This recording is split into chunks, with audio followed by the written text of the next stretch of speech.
Bonjour à tous. Au cours d'une première vidéo, j'ai expliqué comment réaliser cette partie de nacelle de berceau, avec notamment la génération d'un montant qui n'a pas une section carrée. Le numéro 169 du Bouvet vous explique deux façons de réaliser ce montant à l'atelier avec les opérations de dégauchissage et de rabotage. Avant de poursuivre la conception de cette nacelle, je voudrais attirer votre attention sur une particularité du logiciel SketchUp. Habituellement à l'atelier, on réalise d'abord les tronçonnages des pièces, puis leur usinage. Nous allons voir que dans l'environnement SketchUp, de temps en temps, ce n'est pas la bonne séquence. Regardons cette traverse basse de la nacelle que nous allons devoir tronçonner puis usiner en réalisant deux quarts de rond sur ces arêtes basses. Tronçonnons donc en premier lieu cette traverse. Je vais au préalable mesurer son angle par rapport au montant. Je trouve 82,1 degrés, le complément est donc 7,9.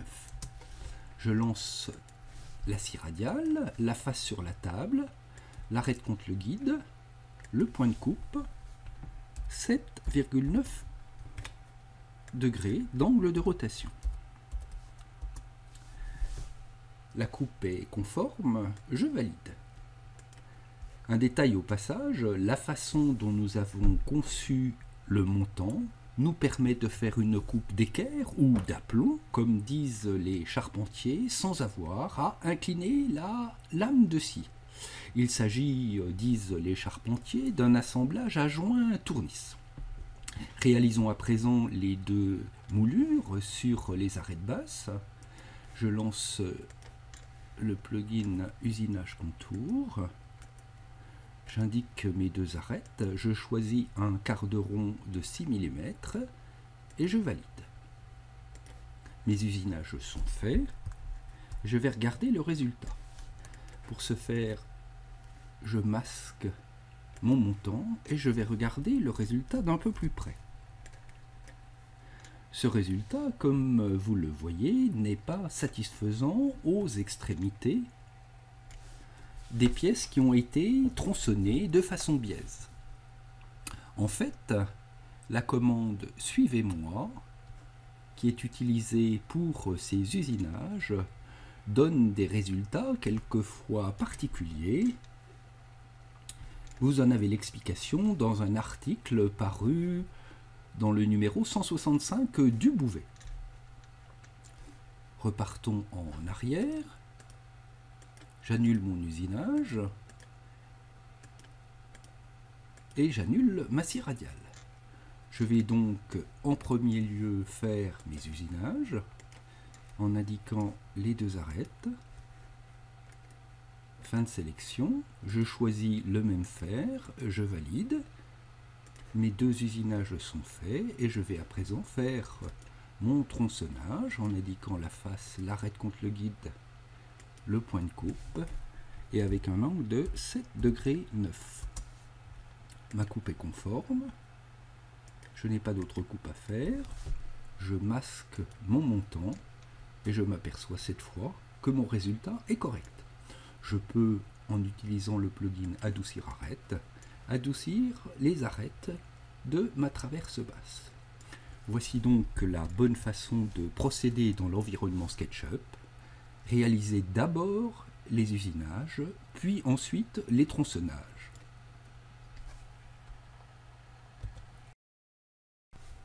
Poursuivons la conception de la nacelle. Je vais au préalable révéler le montant. Nous allons nous intéresser au côté transversal et avant dupliquer ce côté longitudinal. Je vais mesurer la cote sur cette traverse basse, 9,9 mm, et je vais reporter cette cote ici, en plaçant donc un point guide à 9,9 mm. Je sélectionne mon côté et je vais le dupliquer, commande déplacer, CTRL pour copier, et je vais donc le dupliquer. Touche droite souris, retourner le long de l'axe vert, et je vais finir mon déplacement en le plaçant à mon point guide. Je vais en profiter pour rallonger un petit peu cette traverse avec l'outil pousser-tirer. Voilà.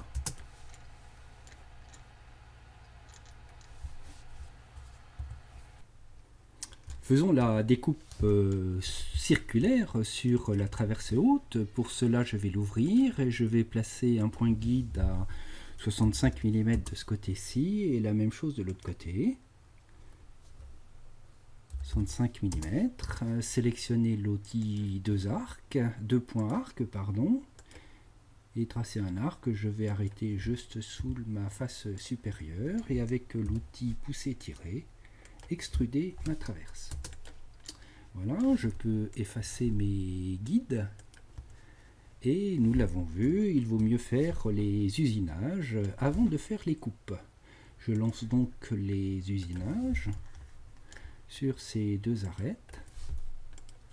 Je choisis toujours le même fer quart de ronde 6 mm. Mes usinages sont faits et je vais donc pouvoir réaliser mes coupes avec ma scie radiale, face sur la table, arête contre le guide, point de coupe, 7 degrés 9. La coupe me convient. Et de l'autre côté, face sur la table, arête côté guide, point de coupe, et là je tourne ma lame de l'autre côté, 7 degrés 9. Voilà. Je peux, avec l'outil adoucir arête, adoucir mes arêtes, réduire un peu la taille de mes montants et dupliquer ce côté transversal. Je sélectionne chacun des éléments, copier avec duplication, clic droit souris, retourner le long de l'axe rouge. Je vais zoomer cette partie là, me mettre en visualisation rayon X et prendre ce point et l'amener en concurrence avec celui-ci. Notre nacelle commence à prendre tournure. Avant de faire les coupes, je vais mettre des quarts de rond sur le haut des traverses. Voilà, et la traverse basse. Voilà, fin de sélection. Je prends toujours mon fer quart de rond 6 mm. Je peux adoucir mes arêtes. Voilà. Il me reste maintenant à faire les coupes de mes traverses. Donc ma scie radiale, face sur la table, arête côté guide, point de coupe. Ici j'aurai un angle négatif. Oui. Nouvelle coupe en bas, face sur la table, arête côté guide, point de coupe. Oui. Reste à couper ici. Arrête côté guide, point de coupe. Là j'aurai un angle positif. Et il me reste à couper la traverse basse ici. Point de coupe là. 7,9 degrés. Et enfin, face sur la table. Arrête côté guide, point de coupe. Et là, je tourne ma scie dans l'autre sens. Très bien. Je vais à présent faire les usinages tenon-mortaise pour mes traverses et mes montants. Comme j'ai dupliqué mes montants, ils sont pour l'instant tous identiques, alors qu'ils vont recevoir des usinages différents. Donc je vais en rendre 3 uniques, donc en les sélectionnant et en cliquant droit souris, rendre unique. Voici qui est fait. Je vais zoomer cette partie-ci, passer en visualisation rayon X et lancer ma commande tenon mortaise. La traverse à tenonner, le montant amortisé, l'arrêt de côté joue, l'arrêt de côté épaulement. Je vais avoir un arasement de 5 mm, une épaisseur de tenon de 6 mm, 18 mm de longueur. Le premier épaulement sera à 5. Par contre, le deuxième sera à 0 parce qu'il est du côté du quart de rond. Et je vais faire ce tenon parallèle à la traverse. Comme j'ai une coupe biaise, je valide, je continue. Ma traverse haute, mon montant. L'arrêt côté joue, l'arrêt de côté épaulement. Je valide. Je vais passer sur la partie basse. Ma traverse, mon montant. L'arrêt de côté joue, l'arrêt de côté épaulement. Je continue. La traverse, le montant. L'arrêt de côté joue, l'arrêt de côté épaulement. Voilà donc, et je vais poursuivre ce tenon en temps masqué.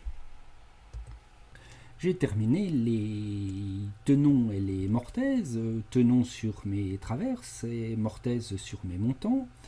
Je vais juste vous montrer sur un barreau droit cette commande tenon mortaise. Je la lance, je sélectionne un barreau droit, une traverse sur lequel va arriver mon barreau droit, une arrêt de côté joue, une arrêt de côté épaulement, 4 mm d'arasement, 6 mm d'épaisseur, 15 mm de longueur du tenon, 5 mm d'épaulement de chaque côté, et ce tenon sera perpendiculaire à la surface d'arasement. Je valide et je vais sortir de ma commande. Ce que l'on remarque, c'est que tous les barreaux identiques ont naturellement été tenonnés, mais en même temps, cette traverse-ci, si je la déplace, elle a été mortaisée. La commande tenon mortaise identifie donc tous les tenons à faire, et pour les pièces tenonnées qui viennent toucher une pièce à mortaiser, les mortaises sont faites en même temps. Cette commande est donc assez puissante et permet donc de progresser très rapidement. Voilà, j'ai terminé l'ensemble des usinages tenon et mortaise. Il me reste une opération à faire, c'est le moulurage des barreaux. Je vais pour ce faire lancer le plugin de moulurage et indiquer les arêtes à moulurer. Ici j'ai 3 barreaux particuliers. Là ce sont tous des barreaux identiques. Et je vais prendre les faces arrière de mes barreaux en sélectionnant de l'autre côté.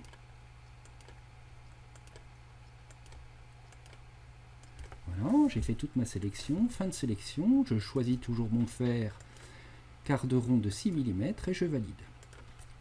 L'ensemble de mes profilages a été réalisé et je peux, si je le souhaite, adoucir mes arêtes en utilisant le plugin Adoucir.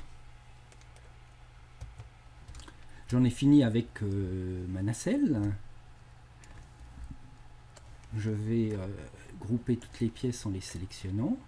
Clic droit souris, créer un groupe et je vais la masquer le temps de créer les pièces nécessaires à mon piétement. Je lance le plugin pièces et je vais d'abord faire un montant pied avant.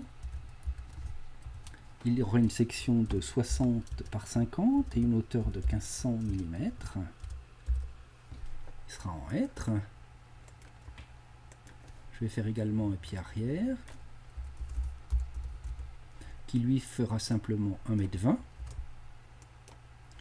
Je vais créer 2 traverses pour les pieds, donc une première traverse basse qui aura une longueur pour l'instant de 1 m. On va la recouper donc avec une section de 60-50, une traverse milieu Et enfin, deux traverses qu'on va appeler trans, qui feront 500 avec la même section, 2, et qui seront identiques et que je vais représenter en vue de côté. Voilà mes pièces générées, je sors donc de mon plugin pièces.